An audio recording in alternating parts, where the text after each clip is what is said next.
Szevasztok, a Dorian vagyok, és most itt ezt az aratógépet akarnám megmutatni nektek. Gyorsan le lehet vele aratni a termést, mindjárt meg is mutatnám. Mint látjátok, így az egészet így learatja. Ja, ő is összebb is utána. Megmutatom a másik oldalról is. Itt is ugyanúgy.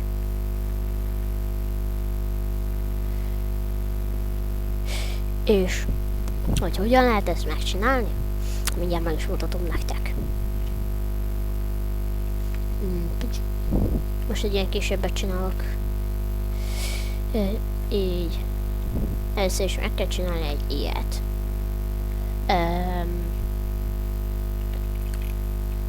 Meg kell tölteni vízzel, hogy mindenhol egyenletes legyen.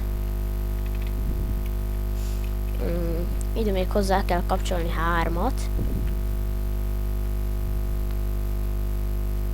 Így. Ide berakni dugattyúkat.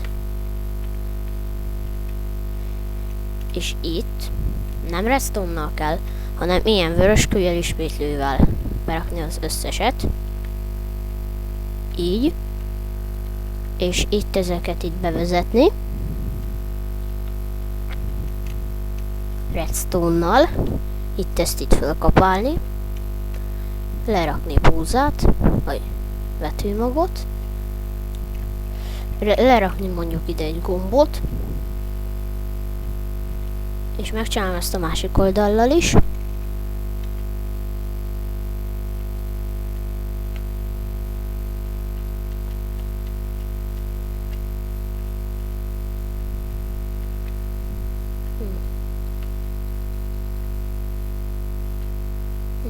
Igen.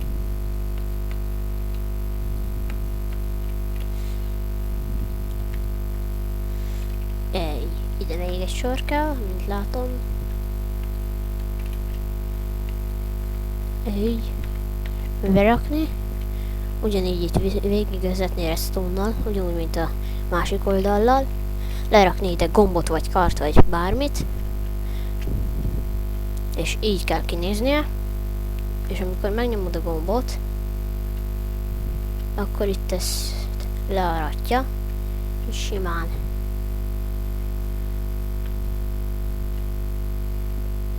De ezt csak akkor érdemes megcsinálni, amikor már kinőtt a búza, mert így vetőmaggal nem nagyon érdemes.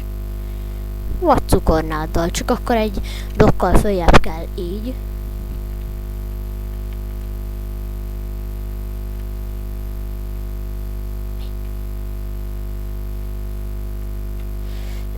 Meg is mutatnám nektek a cukornáddal is, hogy itt milyen. Így. Itt szinte ugyanazt meg kell csinálni, csak egy blokkal följebb. Ugyanúgy bevezetni mindent.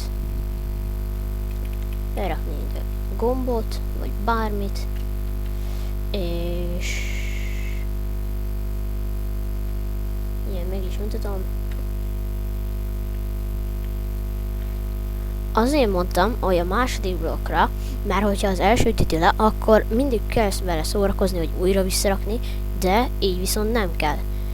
Így csak megnyomod, és a felsőt lelöki, úgymond letöri, learatja, és hát így sokkal egyszerűbb. Hát, nagyrészt ennyi is lett volna. Szevasztok!